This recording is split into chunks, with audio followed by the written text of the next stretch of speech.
मैंने ऊबर चलाना शुरू किया था साल 2021 में। वैसे तो मैं दिन में राइड्स लेता था, पर कभी कभी सैटरडे संडे को अच्छी राइड्स मिलती थी तो मैं रात को निकल जाता था गाड़ी लेके। पैसे भी अच्छे मिलते थे। पर एक रात कुछ ऐसा हुआ कि फिर मैंने रात को ऊबर चलाना छोड़ दिया। उस रात मैं बहुत बुरी तरह से डर गया था।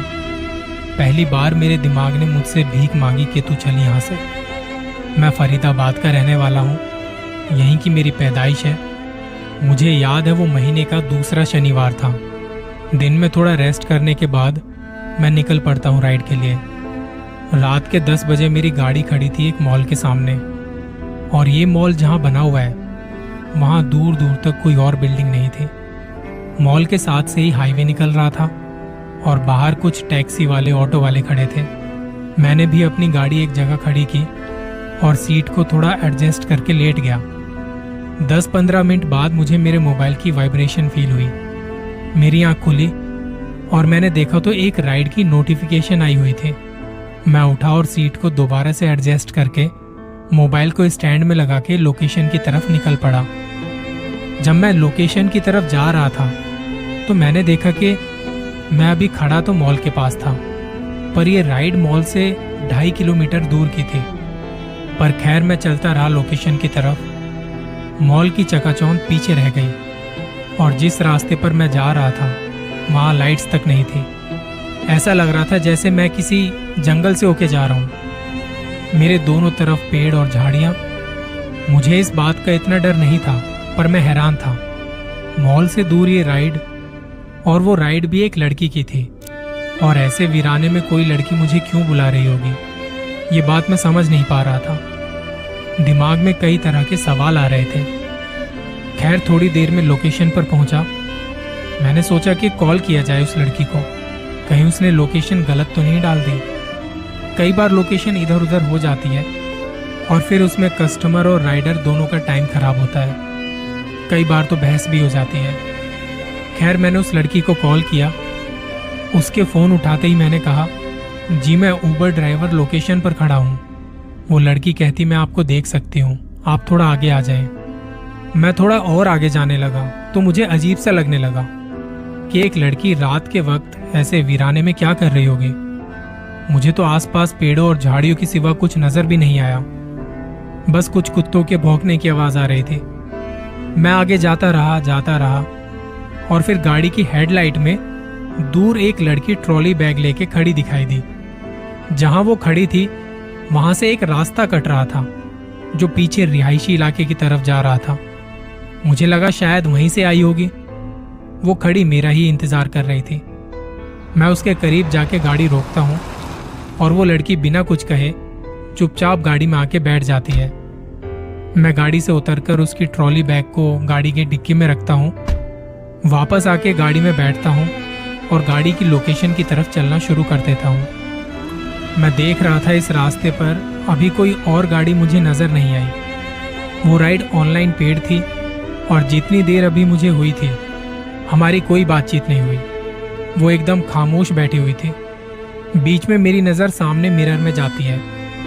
2-3 बार मैंने देखा तो वो मुझे ही देख रही थी बिना पलके झपकाए।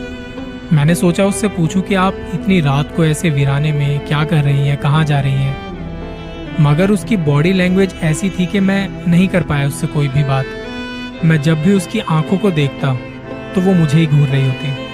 और ये वक्त ऐसा था जब मैं पहली बार किसी रात की राइड में डर चुका था। मेरे मन में सवाल आ रहे थे कि ये मुझे ऐसे क्यों देख रही है। तब उस वक्त मुझे कुछ हॉरर मूवीज वाले सीन याद आने लगे। पता नहीं क्यों मेरे दिमाग में उथल पुथल मची हुई थी। मैं बस चाह रहा था कि जल्दी से इनकी राइड खत्म हो, इन्हें लोकेशन पर छोड़कर मैं भी निकलूं। मैप लोकेशन को फॉलो करता हुआ मेरा ध्यान उस रास्ते पर गया। वो रास्ता मानो खत्म होने का नाम ही नहीं ले रहा था। आगे चलते चलते वो रास्ता और सकरा हो गया। बस हमारी ही गाड़ी निकल सकती थी, इतना पतला रास्ता था वो। गाड़ी के हेडलाइट में मैं देख पा रहा था बाहर कितनी धूल मिट्टी उड़ी हुई है।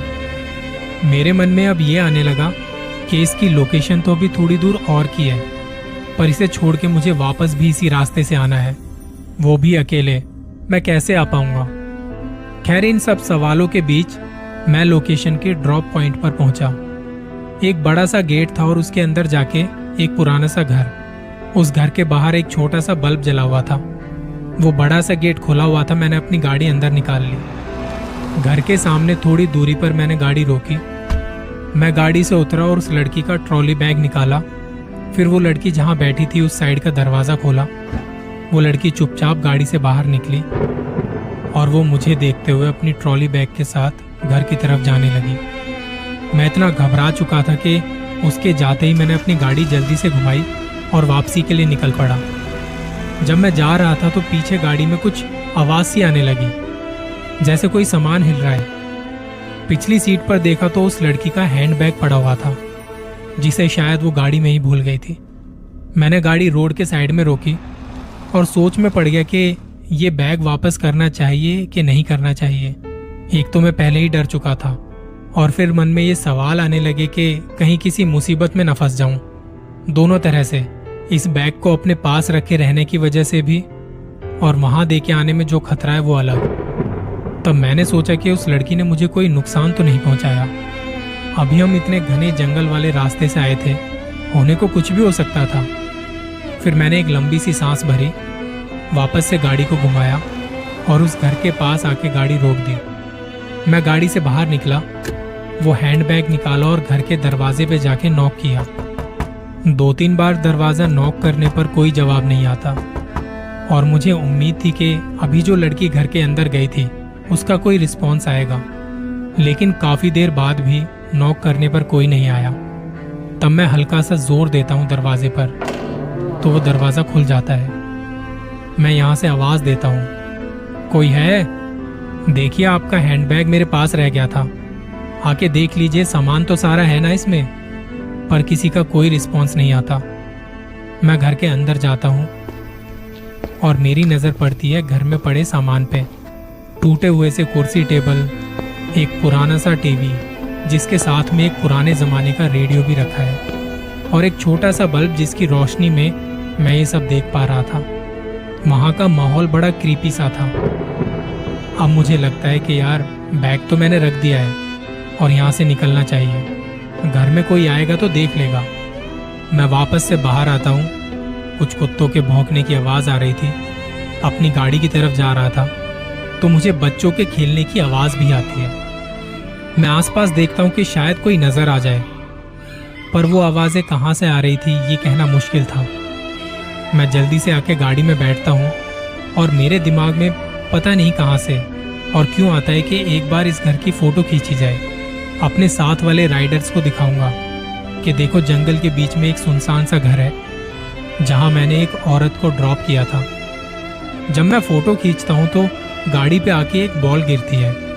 वो प्लास्टिक बॉल थी जो गाड़ी पर धम से गिरी। मैं देखता हूं अभी तो यहाँ पे कोई भी नहीं था, फिर ये बॉल कहाँ से आई? मैं वापस गाड़ी से बाहर निकलता हूँ ये देखने के लिए कि कौन है। तो 2 छोटे छोटे बच्चे बॉल लेके भागते हुए घर के अंदर जा रहे थे और उनकी एक बॉल मेरी गाड़ी के पास में पड़ी थी। मैंने सोचा कि बॉल देके और उन्हें बता के आ जाऊंगा कि बैग गाड़ी में रह गया था, ये रखने आया था, अब मैं जा रहा हूँ। घर का दरवाजा खुला हुआ था। मैं अंदर गया। मैंने आवाज दी, कोई है? आपकी बॉल बाहर गाड़ी के पास में आके गिर गई थी। तभी अंदर के कमरे से मुझे बच्चों की आवाज आई। मैंने कमरे का दरवाजा खटखटाया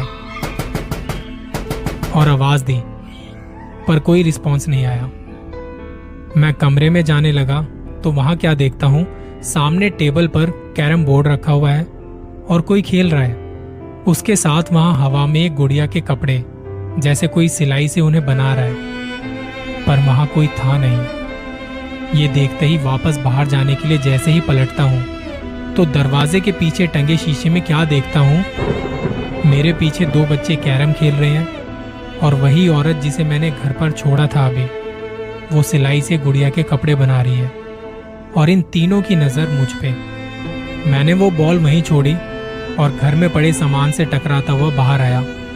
जल्दी से घर की फोटो खींची और गाड़ी में बैठ के निकल गया। फोटो इसलिए खींची थी ताकि लोगों को दिखा सकूं कि इस घर में कोई मत जाना, यहाँ कुछ गड़बड़ है।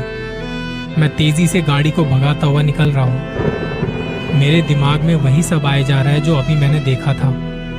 मैंने गाड़ी का एसी फुल किया हुआ था, मुझे पसीने आ रहे थे। उस मॉल वाले रास्ते पर आके मैंने अपनी गाड़ी रोकी, पानी पिया और खुद को थोड़ा रिलैक्स करते हुए भगवान का नाम लिया। घड़ी में देखा तो रात के 1 बजने को थे। मुझे याद है 10 साढ़े 10 बजे तो मैं उसे घर छोड़ने गया था। तो इतना टाइम कैसे लग गया? मैंने मोबाइल निकाला और जो फोटो खींची थी उसे देखने लगा और तब मेरी सांसें रुक सी गई। वो जो फोटो खींची थी उसमें घर की बालकोनी में खड़े होके एक औरत और 2 बच्चे मेरी गाड़ी की तरफ हाथ हिला रहे थे। और जब मैं फोटो खींच रहा था तब वहां कोई नहीं था। ये रात तो मैंने जैसे तैसे गुजार ली थी, पर अगले दिन अपने साथ 2 राइडर को लेके मैं उस जगह पर पहुंचा, ये देखने के उस वीराने में वो पुराना सा घर किसका है, वहां कौन रहता है, कौन होगा। दोपहर का वक्त था और जब हम वहां पहुंचे तो वहां कोई घर नहीं था। वो एक कब्रिस्तान था और वो जगह मेरे दिमाग के साथ अब खेल रही थी। तब मैंने अपने फोन की गैलरी खोली फोटो दिखाने के लिए, तो अब उस गैलरी में भी कल रात खींची हुई फोटो में घर की जगह कब्रिस्तान था। जब मैंने उन राइडर्स को बताया तो मेरी बात कोई नहीं मानता और ना मैं उन्हें समझा पाया कि मेरे साथ कल रात हुआ क्या था। पर इसके बाद मैंने रात को उबर चलाना छोड़ दिया। आज से 2 साल पहले की वो रात मेरे दिमाग में आज भी ताज़ा है और उस लड़की की वो डरावनी आंखें मैं कभी नहीं भूल पाऊंगा।